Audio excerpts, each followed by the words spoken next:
Mic number 3 میں اگر کوئی سوال ہو تو کر سکتے ہیں. جی برادر. السلام علیکم. میں ڈاکٹر ذاکر نائک صاحب، میرا نام نیلیش آمبور ہے، میں اورنگ آباد سے آیا ہوں.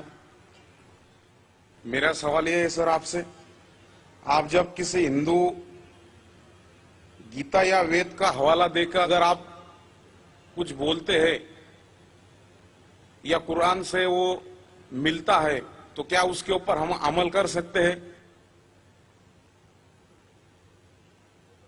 بھائی صاحب کا سوال ہے کہ جب میں گیتا کا حوالہ دیتا ہوں، وید کا حوالہ دیتا ہوں، دوسرے مذہبی کتابوں کا حوالہ دیتا ہوں، جب وہ قرآن سے ملتی ہے تو کیا ہم اس کے اوپر عمل کر سکتے؟ قرآن کی بات یا وید کی بات کریں؟ گیتا کی بات؟ گیتا یا وید کی؟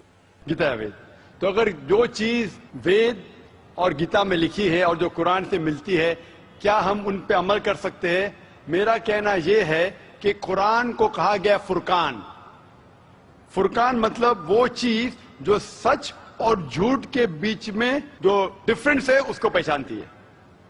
فرقان یعنی فرق، حق اور باطل کے درمیان جو فرق ہے اس کو پہچانتی ہے قرآن. جس طریقے سے میں نے کہا کہ کئی پیغمبر آ چکے محمد صلی اللہ علیہ وسلم کے پہلے، اسی طریقے سے قرآن میں لکھا ہے سورہ رعد میں سورہ نمبر 13 آیت نمبر 38 میں کہ ہم نے ہر دور میں ایک کتاب نازل کی ہے.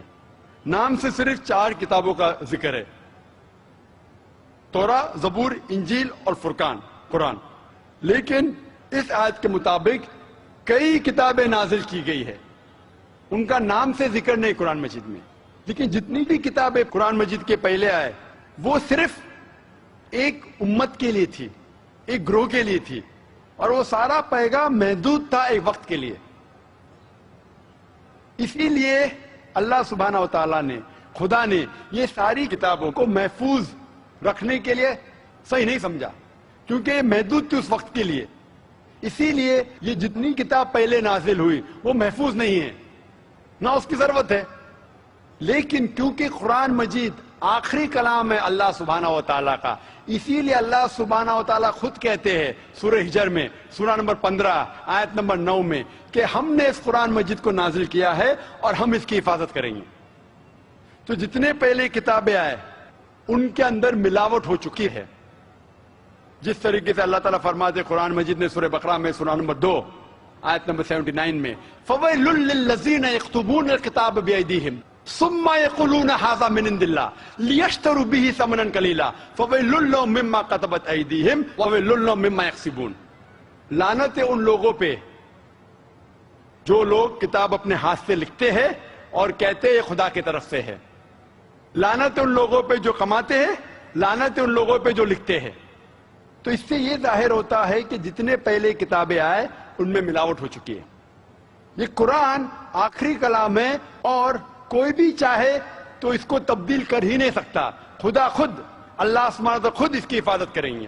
اسی لیے آج جب میں مطالعہ کرتا ہوں قرآن اور دیگر مذہبی کتابوں کا، اگر یہ میچ ہوتا ہے، اگر یکساں ہے، جو چیز قرآن اور بھگوت گیتا میں یکساں ہے، مجھے کوئی بھی گلا شکوہ نہیں ہے ماننے کے لیے کہ یہ پورشن، یہ شلوک خدا کی طرف سے ہے. لیکن اگر قرآن سے نہیں ملتا ہے تو میں کہوں گا کہ ہو سکتا ہے، ہو سکتا نہیں. لیکن قرآن کے خلاف ہے تو میں کہہ سکتا ہوں کہ یہ خدا کا کلام ہے نہیں. اسی لیے جو کلام قرآن سے ملتا ہے، چاہے وہ شلوک ہو یا منترا ہو، وید کا ہو، اپنشد کا ہو یا گیتا کا ہو، یا چاہے دھما پٹ کا ہو، اویستا کا ہو، دساتیر کا ہو، چاہے اولڈ ٹیسٹمنٹ کا ہو، نیو ٹیسٹمنٹ کا ہو، جو بھی چیز قرآن سے ملتی ہے، ہم مسلمانوں کو کوئی گلا شکوہ نہیں ماننے کے لیے کہ یہ بھاگ خدا کی طرف سے ہے. اسی لیے میں یکسانیت کے بارے میں ذکر کرتا ہوں. تو آپ کے لیے بھی میں کہتا ہوں کہ جو اختلاف کی باتیں اسے چھوڑ دو، جو یکسانیت کی باتیں ہیں، جو آپ کی کتاب میں لکھا ہے، ویدا میں لکھا ہے، پرانا میں لکھا ہے کہ آخری پیغمبر محمد صلی اللہ علیہ وسلم میں، تو آپ کے لیے فرض ہے کہ آپ بھی اس آخری پیغمبر میں مانیں. تو آپ آخری پیغمبر میں مانتے؟ آپ کی وید میں مانتے؟ ہو مانتے ہیں. آپ پرانا میں مانتے ہیں؟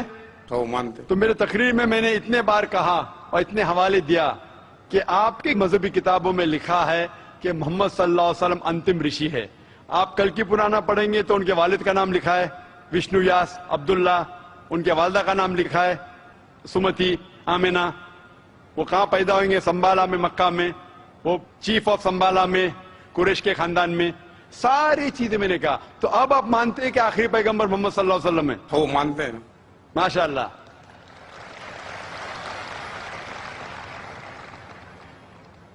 تو آپ مانتے ہیں کہ خدا ایک ہے؟ ہاں بالکل. آپ مانتے ہیں خدا کی کوئی بھی پرتیما نہیں ہے بے شک. اور صرف خدا کی عبادت کرنا چاہیے؟ صحیح. تو آپ یہ مانتے ہیں کہ خدا ایک ہے اور محمد صلی اللہ علیہ وسلم آخری پیغمبر ہے؟ ہاں. تو جو شخص اس بات کو مانتا ہے کہ خدا ایک ہے اور محمد صلی اللہ علیہ وسلم اس کے آخری پیغمبر ہے تو اسے ہم کہتے ہیں عربی میں مسلم. یعنی وہ شخص جو امن حاصل کرتا ہے اپنے خواہش اللہ کے احکامات کے مطابق. تو آپ مانتے اللہ ایک ہے اور محمد صلی اللہ علیہ وسلم آخری پیغمبر ہے؟ ہاں مانتے. تو آپ چاہتے کہ اسلام قبول کرے؟ لا الہ الا اللہ محمد رسول اللہ. ماشاء اللہ ماشاء اللہ ماشاء اللہ سبحان اللہ.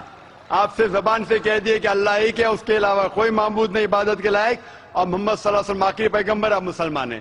جس طریقے سے آپ نے سوال کیا مجھے شک ہو رہا تھا کہ ماشاء اللہ آپ مومن ہیں، اور میں دعا کرتا ہوں اللہ سبحانہ تعالیٰ سے کہ آپ کو انشاءاللہ اس دنیا اور آخرت میں سفلتا دے.